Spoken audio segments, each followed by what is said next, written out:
Hey, Allie Tyler here. I am really excited to be broadcasting directly through video today. Today's email, it just felt so important that writing it in a letter didn't quite feel good enough to really get this message across. So today I wanted to talk about productivity versus taking a break. Now, this is a hot topic, particularly for creatives and for musicians, because we tend to overcram our lives and our schedules with gigs, jobs, obligations, commitments, connections, you name it. It's just part of our nature. And I'm guessing that you probably are not the type of person to just sit and do nothing for an extended period of time. Why do we fear doing nothing? Well, we've been conditioned to think that we're not allowed to do nothing. It's a purgatory that demonstrates that we're weak or unintelligent or lazy. But here's the actual truth about nothingness, or what I like to call stillness. Completely surrendering gives you the space that you need to clarify your purpose and your greatness. Now, here's a personal story for you. When I first moved to Denver last month, I fell into the hit the ground running frenzy that goes along with moving to a new place.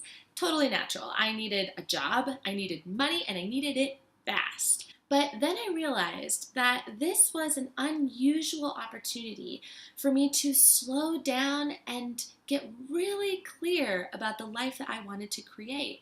But in order to do this, I needed to embrace fierce serenity and receptive surrender. And you'll notice that there is an element of drive to this kind of surrender.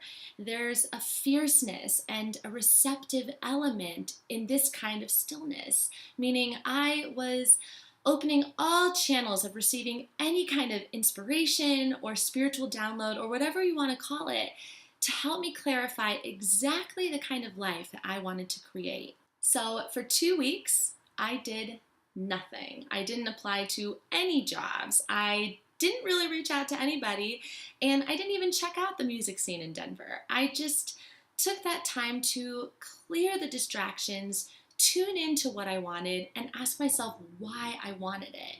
And it wasn't pretty.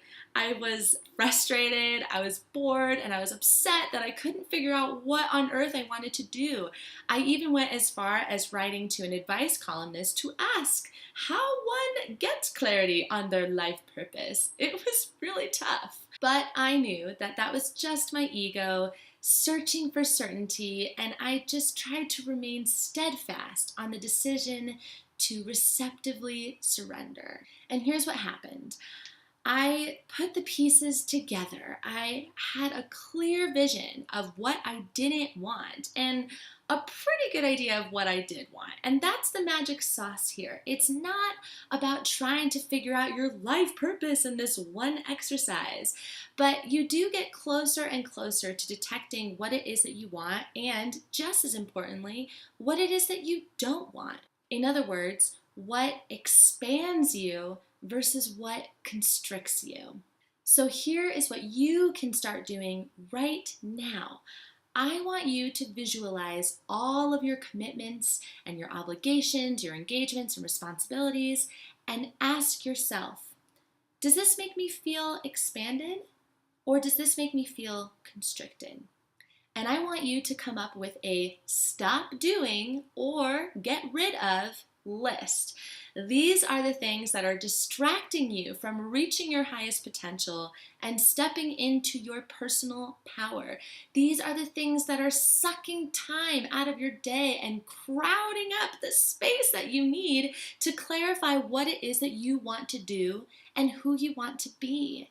This list can be as simple as a student that is sucking the life out of you, or maybe it's a gig that you find yourself doing every year and asking yourself, why am I doing this gig?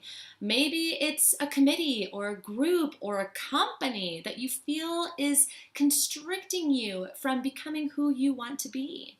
You can do this. There is always something that can be eliminated. It might be small and that's okay, or it might be really big and that's okay too. The point is that you are creating a room of white space with no clutter, no distractions, just a room for you to embody fierce serenity, to be open to what the world is going to give you, and to get clearer and clearer about the life that you want to lead. When I finally decided to put myself out there again after 2 weeks of being still, everything fell into place. No joke. I was getting clients left and right. I was getting students that lit me up, and I found business partners that I'm really excited to be working with. And that's the thing. The universe will hand you exactly what you want, so long as you signal that that is what you want and create the space to receive it. So thank you so much for watching this video. If you liked it, leave a comment and let me know, or send me a direct reply and say, hey, I loved the video format. Or if you hated it, that's okay too. Just let me know either way. I have some really, really big and exciting announcements that are coming just around the corner, so stay tuned, and I hope that you have a great time eliminating what doesn't matter in your life and taking a break. Bye.